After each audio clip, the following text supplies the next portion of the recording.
What's up, guys? Today we're reading Matthew chapter 21. I have a couple verses that I want to analyze here, so this is just part one of however many I decide to do. But today we're going to look at verse 22, and I'll go ahead and read it first, and then I'll give some context to it. But yeah, so verse 22 says, "If you believe, you will receive whatever you ask for in prayer." Now, this comes from when Jesus visits Jerusalem, right? He visits Jerusalem, and there are some high priests and lawmakers there who don't really, they don't like him because obviously he's ruining their business that they're turning the church into. And so he goes out the city and spends the night in Bethany.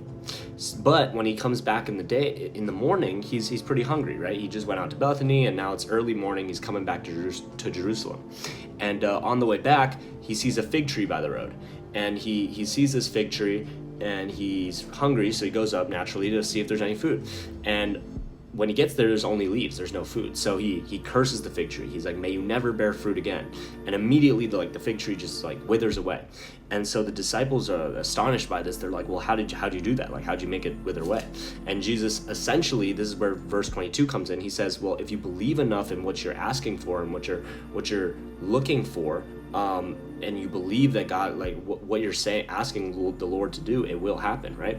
And in this verse that I found kind of relating to my life was the aspect of prayer. He says, if you believe, you will receive whatever you ask for in prayer, which means when you're praying, what God is trying to do is he's trying to ask us to be more intentional with our prayers. And what do I mean by that, right? Essentially, a lot of the times when I'm praying, I find myself throwing maybe lofty goals out there, like make my business do XYZ numbers, right? And maybe I don't believe them entirely because these are big goals, right? But what Jesus is calling for us to do, and what God is calling for us to do here, is you have to be more intentional with what you're asking, in that you have to really believe that it can happen.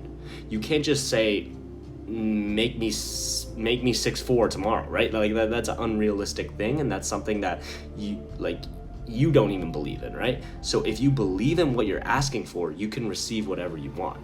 So in the sense that when you pray, before you sleep, before you eat, whenever you pray during the day, make sure that you are praying intentionally, and make sure that you really believe in your heart in what you're praying for.